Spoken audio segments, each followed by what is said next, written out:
Can you think of any reasons why it wouldn't be good for people to live really close together in an apocalyptic situation? Well, if you have any people that you don't like that live near you, that can be hard. Yeah, they might just because just for the reason because they really don't like you or something like that. They might try to take you and the rest of your faction out, or just you, and then take all your supplies. Hello, beloved survivors. That's interesting. My name is Autumn Brown, and this is How to Survive the End of the World. The other voice you're hearing there is my 11-year-old kid, Finn.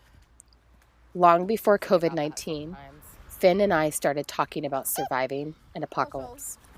So, something else that I want to do later on is that I want to sort of make a list of things that you should have in preparation for an apocalypse. Oh, that's a really good idea.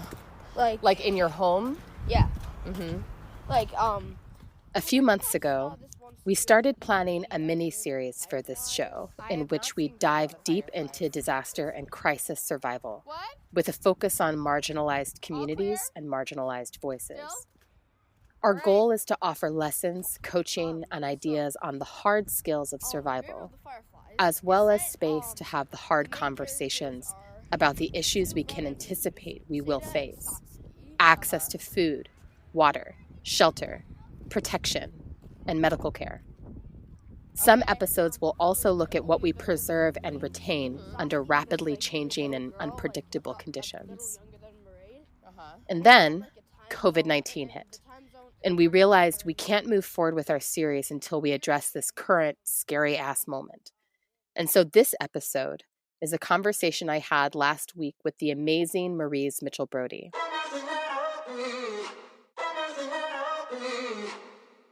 Our conversation centers on the necessary work of social distancing, sheltering in place, and self-quarantine as an act of community care during the pandemic.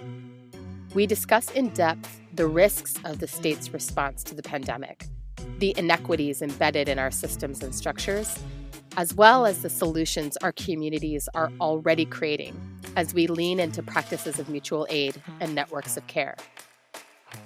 This theme of mutual aid, networks of care, and creating new worlds in the shell of the old is one that will show up again and again throughout the mini-series as we dive deep into lessons that come from those who have already been surviving the harsh reality of unjust systems. Those who survive on the margins of our society, people of color and Indigenous folks, disabled and chronically ill folks, trans and non-binary, gender non-conforming folks and queer folks, all of whom have enormous wisdom for the current moment. As you might remember, my co-host and sister Adrienne is on sabbatical, so for much of this series, I'll be flying solo. But she and I did have a chance to talk last week, and we'll probably share that conversation as a special episode within the series. For now, please find some joy and comfort in my conversation with MARYSE Mitchell-Brody.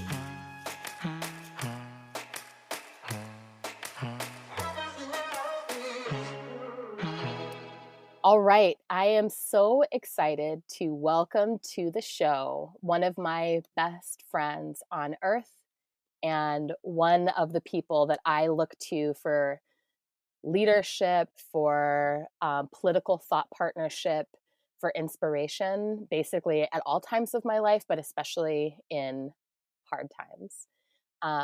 MARYSE Mitchell-Brody is longtime New York City-based organizer, a radical social worker.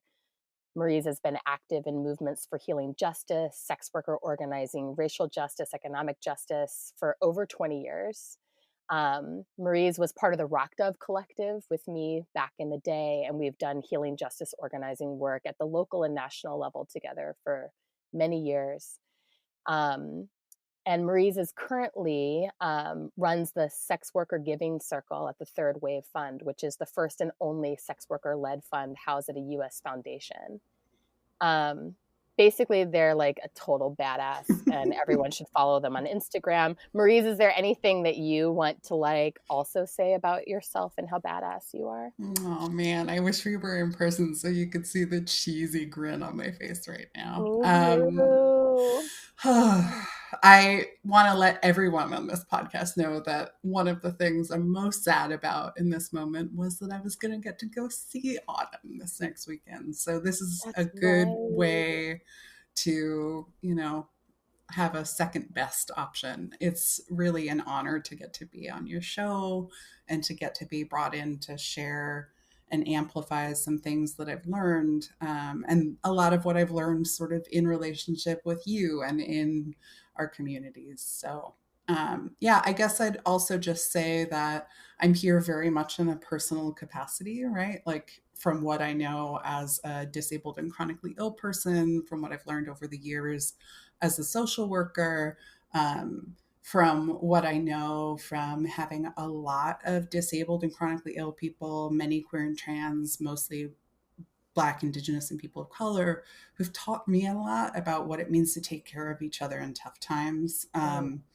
And just want to honor that as a white person with some class privilege, like this moment is one where I'm going to show up with all the privileges that I have to help our people get it through and to give credit to the people who've come before me and alongside me in sharing what we know. Awesome. Thank you so much. Well, so we have a lot to try to work through. As our listeners already know, this episode is really about sheltering in place and community care. A conversation that we were planning to have as a part of the Apocalypse Survival mini-series anyway, and then coronavirus happened. So there's a lot of questions that we're going to cover over the course of this conversation. Everything from thinking about what community care looks like under quarantine conditions to, some overarching analysis that we need to bear in mind about the way the system is already structured and what are the possible dangers and how do we mitigate against them given the conditions that we're all operating in. But I wanted to start with a zoomed in look at your experience, MARYSE. You live in Brooklyn, New York, and you are right there in the epicenter of the pandemic playing out here in the US. And I just wanted to start by asking you what it's like to be living in New York right now. Yeah, thanks. For me, one thing that I'll say is that honestly, this whole thing has been like watching a tidal wave come in slow motion, right? Like I've been social distancing for 3 weeks now. I've left my apartment twice in the past 14 days. For someone with bad asthma and a lot of immune things going on, I'm at pretty elevated risk. And I've been paying attention to what the epidemiologists and activists from other places around the world, in places like Italy and China, were saying about what was coming, right? And so there's been this tremendous anxiety for me. And I'm an anxious person. Let's just be real. Like I'm a trauma BB, right? Like I know that my hypervigilance means that my loved ones a lot are like, yeah, that sounds rough and that could be really scary. And it's probably not going to be that way. So I just want to name this. But I think that unfortunately, I saw it coming and it's the worst thing to be right about. Right. So it's been like seeing that tidal wave, seeing the signs of, the water starting to pull back and like trying to run up and down the beach and watching people sort of stay sunbathing or playing in the sand, or maybe they start like moving away a little bit, but not fast enough. Right. It's been so terrifying. Right. So now here in New York, where the response of the mayor was, and the governor, but especially the mayor, I think, was for weeks to say, oh, like slow it down, stay at home if you can, wash your hands, don't go anywhere if you're feeling sick. And that's been so clearly not the right information to give, even though I know he's been scared about the economic impacts, right? Like Oh, the yeah. economic impacts are going to be huge, but the reality is that we know that if you're asymptomatic, you can still transmit it, that we know that there's no safe way to be gathered with each other right now. And Hmm. so that's been really hard. I haven't been outside very much, right? And that's in part because I haven't had N95 masks, which are the only masks that, besides homemade ones, which we can talk about a little bit later, Hmm. that really help prevent the virus from getting in. But what I've heard is that the streets are really much more deserted now, that you can just walk down the middle of the streets in Manhattan, that Mm. that grocery stores more and more are now setting up lines where it's, socially distanced. And it's been strange because there's been some of us who've been really, really very, very serious about this, and then other folks.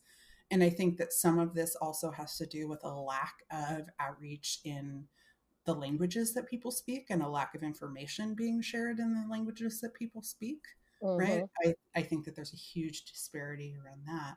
But where people have sort of been treating it like an excuse to like have fun and go out to bars and things like that, as soon as the bar and restaurant closure happened, a lot of that changed. Yeah. So I think it's been also just a strange time in terms of everything being sold out. These everyday things, you haven't been able to get hand sanitizer anywhere in the city for Yep. weeks, Yep. right? Like, not for love or money. I've been making my own and distributing it. So it's been real. It's been really, and I'm from Brooklyn, right? Like, I've seen my city go through things like 9/11, like, Sandy. This is Right. not the first disaster that we've been through, Right. but it's the first that looks this way. And that's Right. been really That real. slow unfolding. Yeah. Where you know what's coming, but you can't it's a collective problem. It's not an individual thing. And the issue is with the state, not doing things like providing people with a basic income, right? If folks Hmm. had $2,000 a month at the jump like a couple of weeks ago, people aren't trying to work if they don't have to. They would Right. have been home, right? Like, it's not like people, like, especially a week ago, right? Like, maybe 2 weeks ago, people didn't get it, but a week ago, everybody got it. Anybody who was still going to work was doing that because they had no other way to survive. Right. And Right. so I think we need to recognize that it's about state failure more than it is about individual dismissing of things at this point. Well, yeah, and let's talk about the state. Um, Let's talk about it. let's talk about the state, because I think one of the one of the things that I'm noticing, and that I know you've already been having conversations about as well, is the relationship between the historical relationship between the state and um, the activity of quarantine. Yeah. Yeah. And I feel like before we go any further into conversation about social distancing and quarantine protocols and what people should and shouldn't be doing, it might be useful to ground that conversation Mm-hmm. in a recognition of what is potentially dangerous about state responses to pandemics like these, um, in terms of both the extreme that we have witnessed already and some of the extremes that we may witness that might be coming our way. Mm-hmm. Yeah. And I think even just to sort of start from a place of things being rooted in history, to me, it feels really, really important to name that the state has a robust history of using quarantine and medicalized violence against people most impacted by oppression since its Mm-hmm. founding, right? Like, indigenous people, enslaved Africans and their descendants, Black folks throughout history, Latinx folks, people of color, Jews, all kinds of people migrating here, sex workers, drug users, queer and trans people, incarcerated people, people with HIV, right? Like, Mm-hmm. medicalized violence and quarantine, right? Like, saying you can't go anywhere because we consider you to be a vector of disease, Yes. right? That is a deep source of trauma and a deep source of violence. And at the same time as those things have been done against us or other folks who've experienced violence of that kind, it's really something where the state is also extracting wealth that from people's bodies and lives, right? That While like quarantining them. right. And so I think, and businesses, right? This is not, when I say the state, I'm also thinking about the ways that it allows for largely white Christian cis straight men to make wealth off of crisis and off of medical disaster, right? Mm-hmm. And that wealth always comes from somewhere. So I think that we can't understand this moment outside of a critique of capitalism and outside of, and particularly racial capitalism, and outside of a critique of state violence. So I think in terms of, if you're somebody who's carrying generational direct trauma related to this, that's the idea that freedom of movement is going to be further criminalized is a terrifying one. Mm-hmm. And I think that it's absolutely going to be used as a tool of state control. That doesn't also mean that we shouldn't find ways to socially distance and take care of each other, but that we can do that in a way that's aligned with our politics and our principles rather than is, you know, leaning back on the state and its control right now. So, yeah, I think there's a couple of things in terms of like thinking about the state and its danger, right? There's this whole category of like inaction and insufficient action and downplaying of risk, right? And then on the other hand, the kinds of increased surveillance and policing that we're seeing in places where folks are getting stay-at-home orders, right? Where, you know, all of these things being out in public becomes what's thought of as like a thought crime, basically, right? Like there's no, so in the way that actions are criminalized related to loitering for the purposes of prostitution, for example, where they have to say, oh, you're standing on this corner or waving your hand because you want to, you know, get clients because you're a sex worker. In the same way, they're saying, oh, you're walking up and down the block or you're sitting on your soup, not because you're getting exercise or you're taking a break before you go to the store or you're avoiding someone who's walking by you too closely. It's because you're not paying attention to the order. And for people who are already targeted for policing, we know that this is going to look different for everybody. We know that the ways it's going to play out are going to be, you know, different for different people. Right. And so then I think also there's this category of insufficient action and inaction, right? Where literally for months our governments have known, and when I say governments, I mean both federal, state, local, have known what was coming, right? There should have been stockpiles. There should have been more production of the necessary medical equipment. Even the federal reserves of what we have, it meets like about 1% of what the need will be, right? With some months, folks could have been prepared, right? And misinformation was being spread, not just in New York with the mayor, but on the federal level. And it's made what is actually about collective action into personal responsibility. You have to stay home and you can't get a mask and you can't do all of these things because you have to stay home. You know, you can't get a mask. You can't, you know, work your job. You can't do any of these things. You can't go on a date because we didn't take action. And so now this is about you staying home and keeping people safe. It's not to say that we wouldn't have had to socially distance or stay at home, but it's that had actions been taken, it would not be at this point. And so that feels like a really important moment to hold. Well, and I really appreciate that you're making that connection between like collective versus individual responsibility and the way that that narrative is playing out in the media right now, and just the way that that narrative becomes like the narrative of individual and personal responsibility becomes this place that we default to, even though it can be so easily perceived and seen that the actual failure was on the part of our government to actually communicate the information that people needed in the time that they needed it. And that, like, you know, only because things have reached the point that they've reached now is there, and only because we already live inside of a, you know, political environment that very much relies on a narrative of personal responsibility to keep people isolated from one another. Are we looking at a scenario where people are feeling like they are blaming each other or blaming themselves, or, you know, defaulting to really xenophobic narratives? Right.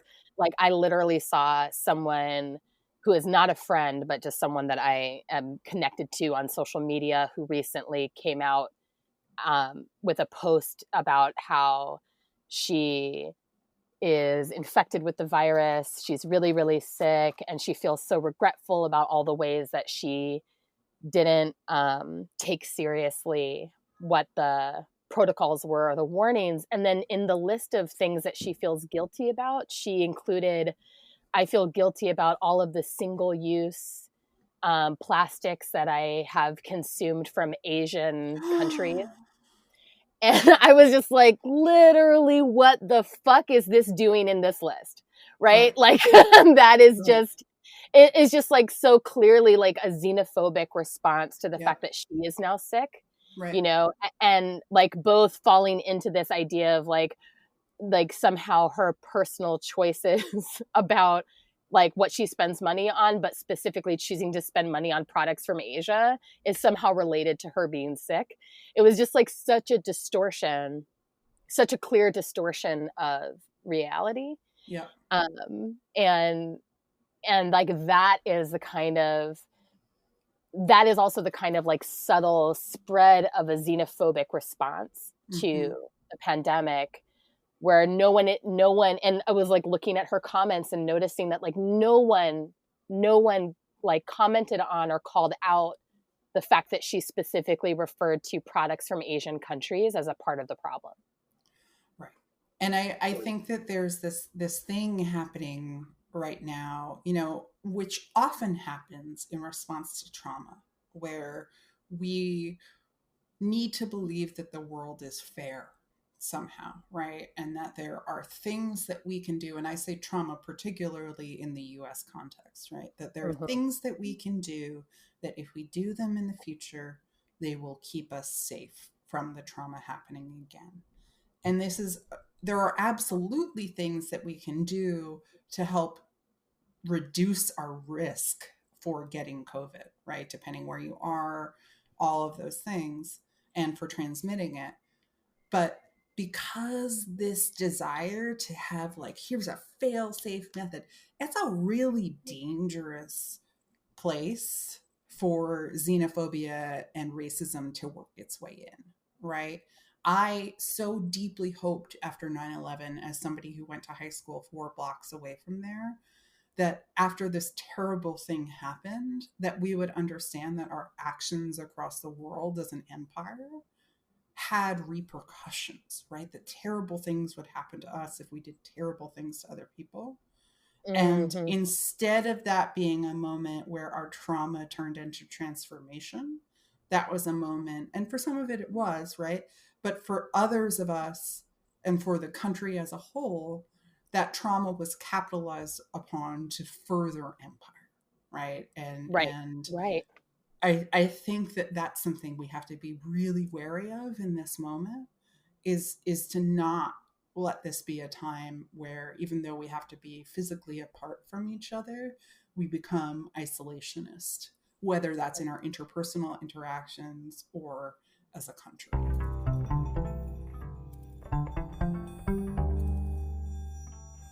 We'll be back with MARYSE in a minute, but first, I'm very excited to share with you the first bit of listener audio we made a call for recently.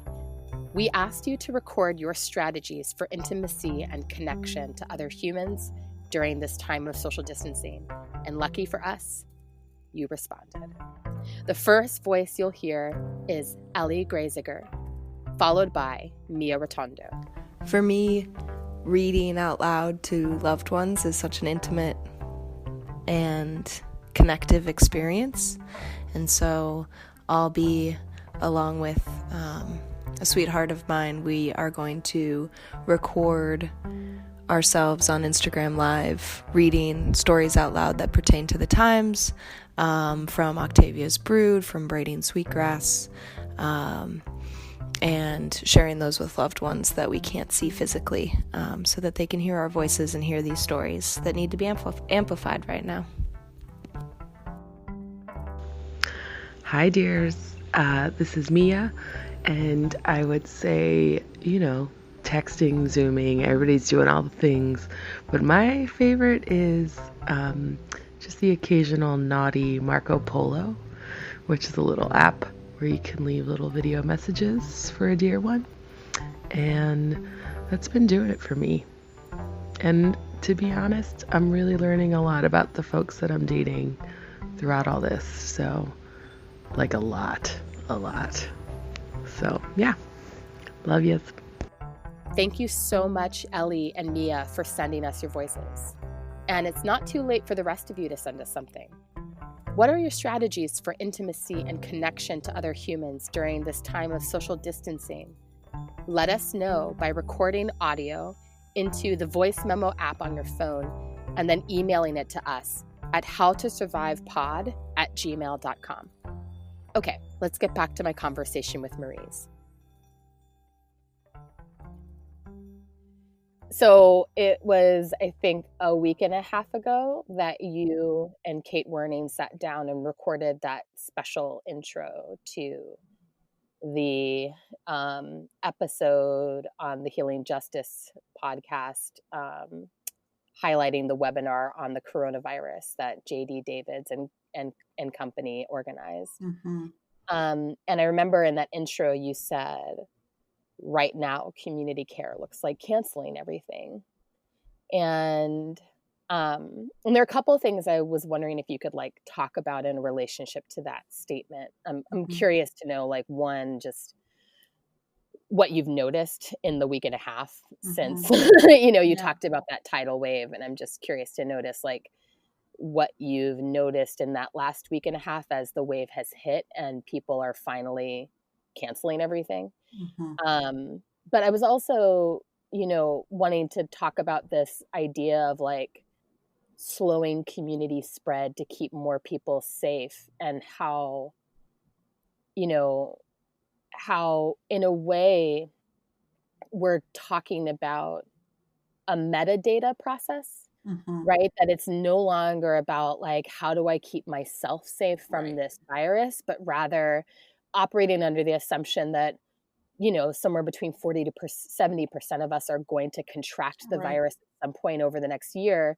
We're actually talking about a meta process of slowing the spread, flattening the curve. And that is really it's a challenging ask of a society that is so oriented towards people's individual desires. And so I'm curious to know, like, what you're noticing also about like what is challenging to people about staying home, and how as a community do we mitigate that challenge? Yeah, and thank you for framing it that way, because I do think that click, that moment for people of, oh, it's not just about my individual health. It's about making sure that those of us who will need care can get it at times and in ways where hospitals aren't overflowing. Something that I want to start and just be really real about, and I'm sorry if I tear up. And you know what? I'm not sorry if I tear up. This shit is scary as hell and sad as hell, right? Is that in Italy, elders and people with disabilities, people who have respiratory problems, people like me and people like my 72-year-old mother and my 93-year-old grandfather, and all of us who have elders and people with chronic illnesses in our lives, are being turned away from hospitals in Italy to die because they are doing war zone level triage in terms of who is most likely to survive. It is a fucking war zone. And so for me, thinking about the trauma of what that will be like is part of where my urgency came from.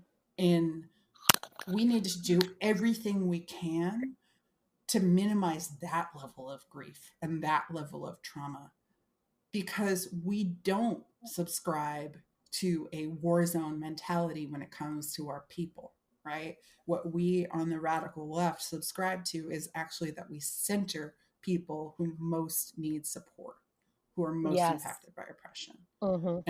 And so that for me has been a real sort of rallying, this awareness has been really important for me. So in thinking about canceling everything, a lot of people have been canceling things, right? Great. Good which job, has everybody. been really good, right? Like, I feel so grateful to have heard from people in London and in Tucson and all over the country about how the podcast and the document that I created help people to make those decisions, and especially to advocate with their bosses, right? To provide just clear information about how this has to happen, about how, no, it can't just be if you're feeling sick, don't go to the dance class, right? But that we need to, right? And I think that there's also been a lot of clarity around the need to organize to respond to people who are going through that economic loss, right? Two of my brothers are now without work, and these are people who have always worked. But one of my brothers is a DJ and one of my brothers is a substitute teacher. And these are folks who like normally have comfortable middle class lives, right? Right. And so I think that there's also something to name in this moment where people who are not used to having to do without are having to get really creative about what this moment looks like, right? And for folks who have done without, folks are even more precarious in this moment. And so what I'll also say, though, is that folks have been getting really creative in thinking through what those things look like. And I know we're going to talk a little bit more later about mutual aid, so I won't go into it too much, but just that's been a source of a lot of support for me, and like emotional support, to know that there's ways that we're going to get it through, even if the state fails us, right? And I think that the state failure has become really clear. And so there's been a lot of organizing around pushing the state to address these issues. I think I've been really impressed with Bernie Sanders' response and his plan, and his proposal that every person get $2,000 a month. It might be household, I'm not sure, but $2,000 a month for the duration. These two checks of $1,000 each. Yes, they're something. They're better than nothing, but they're not nearly enough. Right. So I think that feels important. And then also just like challenges for how to go about this. For a lot of disabled people, shit was already hard, right? Like, I've been using the grocery delivery service Instacart for years because I can't carry groceries, right? Like, so for me now, like, those of us who've been using these services are like, okay, cool. So I have to wait a week to get this delivery. And okay, cool. It's suggesting that I get bananas as a substitute. And this really happened to me, that I get bananas as a substitute for all the things that were sold out, which included tofu, bread, veggie burgers. Like, bananas aren't veggie I get burgers. a pot of bananas for every item that was sold. I mean, seriously, look, bananas are great. Bananas are a great thing to be buying right now, but shit, I do not need that many bananas. They're like, just to say that, like, if you're not in a place yet where this is happening, like, get ready. It will. Seriously. I definitely just did the stocking up on 2 weeks of groceries, and I found that it immediately settled my nervous system. Yeah. And I think 2 weeks, or even, like 2 weeks plus some like extra rice and beans and like some extra veggies to freeze if you need them.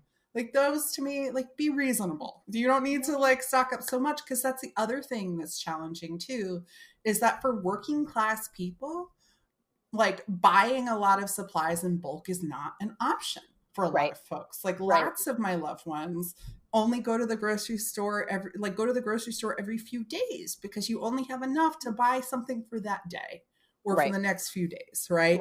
You can't buy the three big things of toilet paper. You can only get the one like small pack, and you're using a sheet or two at a time. So that's hard too, is that like it's not an option to go for the next 2 weeks. And then I think for those of us living in cities, right, like New York, where we don't have balconies or, you know, a backyard, where we can't just like walk out of our house but have to walk through a lobby where hundreds of other people are walking through, there's much more of a risk, right? A lot of people like don't have cars that we can drive to a park. We can't grow food in our backyards, right? So like that's really hard. And then there's also like, for me, I'm poly. I live with one partner. I like am deeply in love with my partner of 4 years who lives 20 minutes away, but we can't share space. I haven't touched this person who I love in 3 weeks. And I think that like, it's so hard. I mean, you know how much I love this person, right? Like I do. I'm just like, oh, honey, I didn't know it's been that long. It's been so long. It's not okay. You know? It's not okay. And I think just for queer folks in general, right? Like thinking about even like how much you and I snuggle, right? Like for anyone who isn't in a traditional nuclear family, right? Like people who have to send their kids back and forth between different homes, like shit like that. That's all a big piece. And so our families are like chosen and diffuse, and only being able to touch the people you cohabit with feels impossible. And some people are with their roommates, right? Where it's not like you're touching those people. And like maybe you all, depending on the nature of the relationship, for sure. Sure, right. Like here for roommates snuggling or fucking or however it is that you get through this time, right? Right. And like maybe you were already having issues, like knowing a lot of people who are older who live with roommates. Like we have a friend who lives in a 1-bedroom apartment who is an elder who lives there with their partner and another person in the living room, right? Like because it's so expensive here. So like navigating social distancing when we're in small apartments, like where they're very expensive, where like many of us spend 50 or more % of our income on rent. That shit is wild. And so I could go on, but in terms of how we mitigate those challenges, I think that there's been some really beautiful things happening in terms of connecting across distance, right? Like ways of mutual aid that look like offering people joy and connection. Our friend Morgan Bassakis, who's an incredible cultural creator and artist, has really been like put out this thing, and it was the first thing that brought tears of joy to my eyes. They're an incredible performer, and they've been offering to send people songs. They've been singing every day, and they'll like call you up or DM you with a song that they make just for you. Oh my God, that's beautiful. And it's incredible. And it's so gay, right? Like it's so it is extremely gay. It's so beautiful.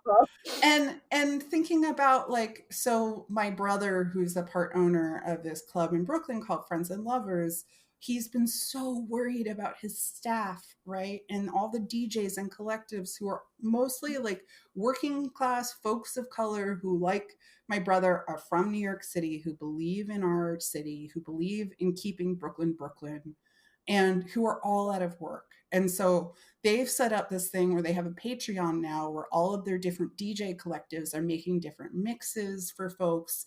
And that money is being distributed for everybody, right? Dishwashers and bartenders and sound techs, you know. And I think that kind of like, we're creative, we can do this. Like a rapper who I love, Cupcake Da Freak, is taking fan calls periodically on her Insta.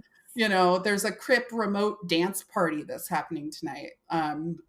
I just think that there's like, even just things like I posted on my Facebook and I was like, hey, I've been doing remote calls for, I don't know how long. I mean, like as long as people, as organizers have been doing them.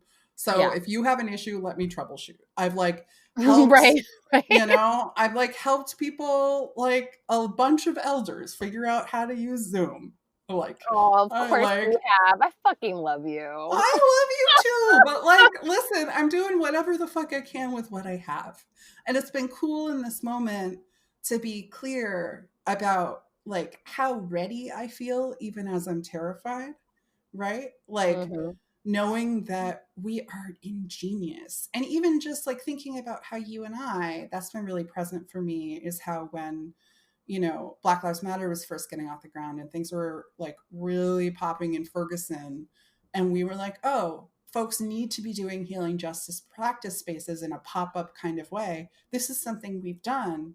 And oh, people don't know how to like keep confidentiality in an intake in an improv space, or how to like build room dividers. How can we share that? What can we offer of use in Yeah. this moment?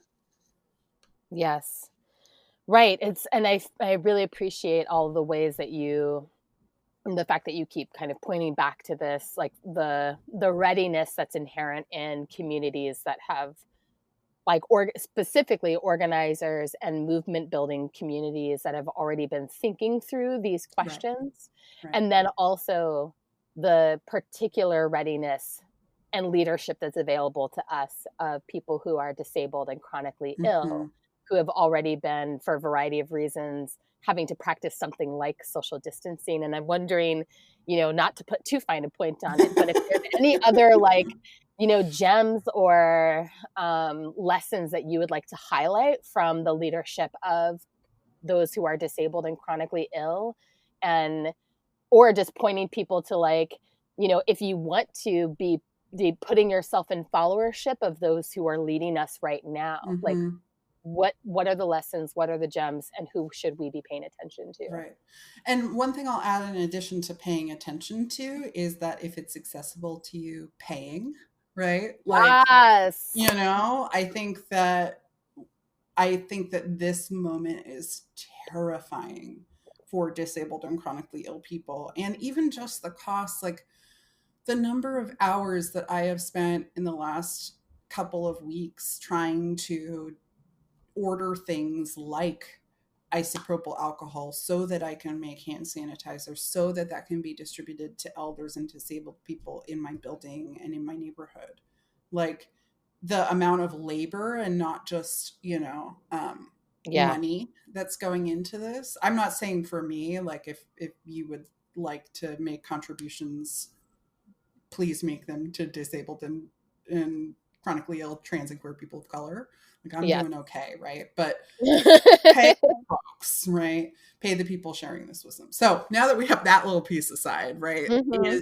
is to say that, so the first, I think there are a couple examples that really come to mind in terms of resources. Certainly JD Davids and the Cranky Queer resources that those folks have been putting out. I should also mention that JD is one of the people who started doing mutual aid organizing in one of the neighborhoods I'm adjacent to. So there's been a lot of cool seeing that in real time happening, like on Mm-hmm. Facebook. Like, what does it look like in practice? And then I would also say our comrade Leah Lakshmi Piepsna Samarasin has half-assed disabled prepper guide, has a lot of Yes. resources. I was, you know, that I like all of us and we're like, Leah's got to be working on something, and then it came out and we're like, yep, yeah, Yep. needed through this time. What So would Leah do? right, and I do think that like also Leah comes out of community with Sins Invalid too in the Bay Area. So I would really like, those are the folks whose leadership, and there's been a lot of writing already. So I would also just say, you know, for me, I'm lucky that my day job at Third Wave is one that already has had disability justice in practice as a necessity. We work remotely. Things like anticipating that capacity is always going to shift, right? So what does Right. it look like? Something that I'm thinking about both for in my day job and in my personal organizing projects is, what does a best case scenario, a skeleton scenario, and a everything has to be canceled, but we have to do the very minimum scenario, right? So what are the work plans for those three things? And I think that we should probably always plan our work in those ways, Right. like what would it hey, that doesn't sound like a bad idea. right. And in this moment that feels critically important is to and to just trust that we are not going to be able to do the most that we can at this moment, right? Like I am budgeting every day time to cry and to zone out, right? I'm budgeting also, I thought I had COVID-19 last week because my asthma response to being around so much bleach and dust was to have terribly, to be coughing, to have an incredibly painful lungs, Right. and to have shortness of breath. And it took 3 days of a different protocol for it to be like, okay, maybe this isn't COVID-19, right? Yeah. But it was terrifying, right? But like in that time, I had to start adjusting. Okay, like I have to like try and get this money out the door. I have to try and, get in touch with these groups to see how folks are hanging in there. I have to like write to my people so that they know what's going on, right? Right. And so it's like doing what we can and doing it with a vision of capacity that allows for both the impacts on our personal health, but also the collective trauma that we are going through in slow motion and in real time right now. Yes. Yeah. Like I really appreciated someone was spreading around a list written by I don't know who of things that you don't need to accomplish during social distancing. Right. And I think that is, I think that there is this real like, there's this real question to me about like, what is the invitation of this moment? Yep. Mm-hmm. And I think the invitation of this moment is to slow down and actually turn to one another and connect, and also connect back with our bodies, not to like get done all the other things. I mean, in a way, it's like such an intensely, again, individualistic response to think like, ooh, if I can't go to work, how can I fill my time with other things that are self-optimizing? Right. And it's like, no, like the time of self-optimization is actually past. Like now is the time of like, how do we get as deeply in our bodies as we can? How do we actually pay attention to our altruism response, which is really high under disaster conditions, And you and I have talked about this. I talk about this all the time on this show, that like the natural human response under stress is to reach out, to cooperate, to connect, to interweave ourselves with one another and hold each other. And like everything that you were just describing about like how you're structuring your day is indicative of the fact that like that altruism response is fully intact, right? And like and so what we want, I really feel like, it's like, let's release those, whatever the conditioned responses are that have us thinking about how to continue producing things during this time, and actually turn towards how we care for one another. I know that we don't have a lot of time left, but before we close, I wanted to like zoom back out a little bit on this, like taking more of a systemic view of what's happening. And both a systemic view and also like thinking about like visionary possibilities. And I'm thinking back to how you and I first met, that we met, in 2006, 2007 in New York City. And we met because we both had an interest in organizing and creating alternatives to how people access care inside of our healthcare system in the US, recognizing at that time that the structures our society had in place were not designed to meet human needs. And I remember, and just thinking about the trajectory of like the 15 years or whatever since then, that like even with this controversial passing and inconsistent implementation of Obamacare, the system has changed very little, and the cost of healthcare has only grown. And then now we have this like unfolding crisis with the coronavirus, and as you were naming earlier, that the invitation to shelter in place, to stay home, to self-quarantine is about slowing community spread, is about flattening the curve so that our healthcare system does not get overwhelmed, because we know that it will. Mm-hmm. And I would love to hear you talk a little bit about what this pandemic has unveiled about our healthcare system that maybe wasn't as obvious prior to something this stressful happening. Mm-hmm. Yeah. I mean, I think the first thing that this brings up, and also before doing that, I just want to take a moment to say how grateful I am to be in sort of like ongoing conversation and collaboration with you and all of our comrades who have been doing this healing justice work for a minute now. Like that this moment, that work, I think, is like a critical piece of this. And so something that we've already always known, but that is like really grotesquely clear at this moment. I keep coming back to that word grotesque, right? Mm-hmm. Is that like there are huge risks of privatized medicine, right? Like we know that governors right now are begging the federal government to allow them to collectively order masks and ventilators to reduce. It's not that these things don't exist. It's that there's supply chain issues in terms of getting them, right?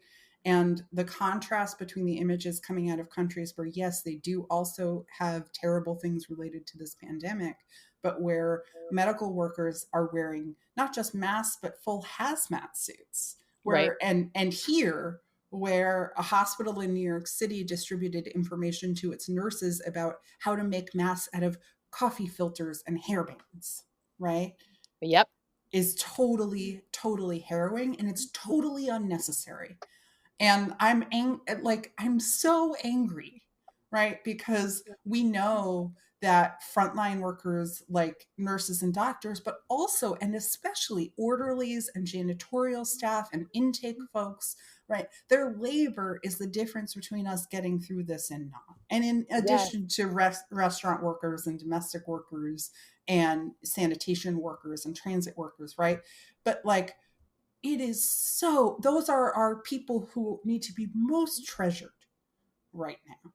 And instead, they're the people who are being told to make massive coffee filters. If you are someone who sews and has a sewing machine at home, you can absolutely find really good recipes, patterns. I mean, it is a recipe in a way, right? Like it's a medicine of a kind, right? It is, yes. For making masks at home. And yes, of course, they're not as good as N95s and they're not as good as surgical masks, but they reduce large percentages of virus transmission. And some hospitals in some places are asking for them, and that you definitely can distribute them to disabled and chronically ill and elders and other folks most at risk in this moment. And I think even just to say about our health system and in our response, right, is that all of the measures that we're taking are almost none of them are available to folks who are incarcerated, to folks who are institutionalized in other ways in places like detention centers and in places where, for example, in New York State, where folks are using the labor of folks who are incarcerated, the state is using the labor of folks who are incarcerated, paying them something like 30 something cents per hour in making hand sanitizer that they themselves can't have access to because of the alcohol content, or supposedly because of the alcohol content, right? There's a fund out there for getting soap through people's commissaries so that folks who are locked up, but that's something you have to buy, right? If you're locked up. Yep. And that's the frontline defense. So Critical Resistance is doing some really important work on this right now. And I encourage folks to follow their work if you're not engaged with it. Yeah. So I think that, and of course, the health responses for folks who are most marginalized, for sex workers, for drug users, for folks who are incarcerated, those are going to be the people who are even more than disabled folks and elders are going to be denied care, right? Who already face huge access to care issues. For anyone who faces disparity in healthcare, whether it's being fat, whether it's being a person of color, whether it's being a sex worker, all of these things are going to show up in this moment and be amplified. And we have to be really careful about that and do whatever we can to advocate. against Right. it. I mean, it just reinforces how critical the role of mutual aid and alternative systems is. It's, as you said closer to the top of this recording, um, that when we enter a war zone mentality around saving people, that is when really ideological decisions are being made about whose life is worth saving. Mm-hmm. And we know enough about American society to know that we cannot trust a US based ideology for making that determination. Mm-hmm. And so keeping those decisions as much as possible, out of the realm of possibility and also in our own community's hands, Right. I think is also how we ensure that we're surviving in a way that we want to, not Mm-hmm. just surviving for the sake of surviving. Right. Which turns me to, oh, go ahead. No, it's okay. Go ahead. Well, I was just going to, land it and say, turns me to this final question that I wanted to ask you, which is about taking a really zoomed out view and thinking about visionary possibilities. Mm-hmm. I'm curious to know what you think the broader impact of this moment could be. It's so clear that this time in our society is going to fundamentally alter how we function, but we don't really know in what ways yet. A friend of mine texted recently saying, this is so much bigger than I'm able to see. Something is ending and something is being born, and I don't think either is visible. And so I'm thinking in terms of community and collective sight, Mm-hmm. that there are things that each of us can see, or possibilities that each of us can see from our unique vantage points. And I'm wondering what you see. Yeah, yeah. I mean, I will briefly say that part of what I see is a wave of collective guilt and grief of this moment that's already happening, and that I think will be so much bigger. Um, you know, because I think that we will all lose people and we won't be able to grieve them in the ways that we've become accustomed to, right? I think that it will be a huge source. One thing that I'm already seeing changing, though, is that as I've had loved ones in quarantine, as many people I know and care about have COVID-19 already, that it's been a moment of letting people know how much we love them, right? Like how romantic my friendships have become. I've been sending one of my best friends love songs as she's been in quarantine. And Yeah. it's been this moment of just profound care, right? Like people checking in on me checking in on each other, like just not taking anything for granted. I went outside the other day for the first time in over a week, and I got to see 3 violets blooming on my little street in Brooklyn, which is normally, there's dog shit and there's Right. whatever. But just seeing those 3 violets was like, what a miracle.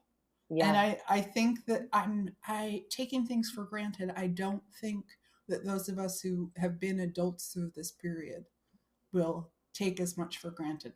I hope that we don't ever again. And I think too that, I think we're looking at least 3 years of really serious economic depression. And people who've never questioned their economic security will be living in poverty. And people who have always lived in poverty will have that worse. And that's a time to learn from people who've already been making a way out of no way for a really long time. I had a wonderful exchange with somebody who's been locked up on Instagram the other day, Glennie Brown, and we were just talking about, the way that folks like sex workers and folks who've been locked up, like, know how to do things like boil water with a nail on a wire, right? Or who know all about already the value of wipes and alcohol in preventing transmission of diseases, Yes. right? Yeah. And so I think that centering the wisdom of all kinds of folks in this moment will be really powerful. The other things, I think that lots of people who haven't done mutual aid before are doing it now. Yes. And are organizing now. And I think Yes. that that's incredible and powerful. Like to see all these mutual aid groups happening. And yeah, I know some people who are involved with them, but like a lot of people I've never met, you know? And like New York is a big town, but it's not that big. That's unusual. Yeah. Right? Like, and I love that. And I think that there's also like, I think that here is my wildest dream of this moment, because this is a moment for wild ass dreams. Tell me your wildest dream. This is a moment where we finally fucking get socialized medicine out of it, right? Oh my where God, for real. Where we finally get a universal basic income, right? I think that like where we finally move money away out of war making and into our collective resilience. And I don't know, look, no, electoral politics are not my thing, right? But I think we can be very, very clear on how much this moment has come from our current administration and its failures. Absolutely. And so I do hope that the conditions of organizing will shift in November. Like we're going to organize against the state no matter what, but who we're organizing against could change. Yes. And I hope that happens. And I think I feel really excited about the collective wisdom that's sharing. I also fucking hope that we start to realize that so many things can be done over the internet, and that will create more accessibility for disabled and chronically ill people. Yes. I mean, this has been one of the things that's been so fascinating to watch, right? Like all the things that workplaces said were never possible, that the government said was never possible, like guaranteed paid sick time and, you know, guaranteed payments from the government and working remotely. Like suddenly all these things are becoming possible that those same workplaces, institutions, and corporations were claiming were not possible or not even politically feasible. Right. And so I agree with you. I think that is one of the shifts that we're going to see, that like once US folks get a sense of what is possible here, there's not going to be any going back. And I love the idea of 2020 being the year that everyone becomes an organizer, you know? Yeah, I mean, because we have to, regardless of social location. Yeah. Yeah, totally. Yeah. I want to share a sweet little note before we end, which is, you know, in terms of these like extensions of love that you were naming, that my sweetie and I had a FaceTime date a few days ago with their roommate who is self-quarantined. And we ended the call. We were like saying how we wish we could all hug each other. And their roommate like put her hand over her heart and was like, maybe this can be our gesture that signals a hug, like a virtual hug. And I'm like telling everyone, like, yes, hand over heart when you're on a video screen. It can be like virtual hug sign. This is so funny because I feel like you and I have been doing that forever. Like, I know. You think about I mean, you know, it's like in like what is, I mean, I love also thinking about what are some of the shared languages that are going to like come out of this moment where we have to find ways of like new love languages across distance. I love you, and I'm so like beyond pleased that I get to be having this conversation with you in this moment, and can't imagine a better person to talk to at the end of one world and the beginning of the next. So thank you so much for like being in this conversation with me, and I just love you so much, and I'm like praying on your safety and everyone's safety in this time. I love you so much, Autumn, and same for you and your people and our people. You know, I think that this moment is one that is terrifying and transformative, and I'm grateful to get to be in an extended community with folks like you. Thanks for having me on. Thank you.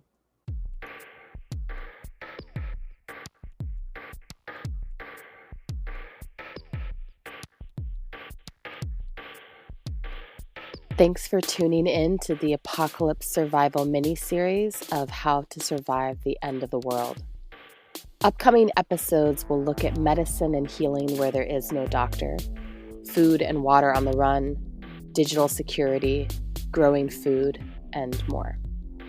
In our next episode, we will continue the conversation on sheltering in place with a special focus on housing.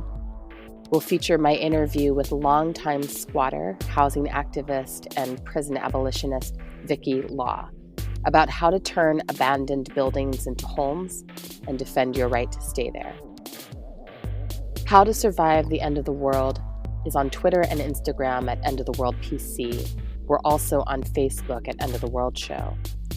You can make a sustaining donation to our show by visiting our page at patreon.com/endoftheworldshow. There's no better time than now to support our podcast. The more our listeners give, the more of this critical content we can produce and get out into the world. Another incredibly helpful thing you can do to help our show sustain itself is write us a review on Apple Podcasts if you are an iPhone person. How to Survive the End of the World is produced and edited by the incomparable Zach Rosen. Music for today's show comes from Tunde Alaniran and Mother Cyborg.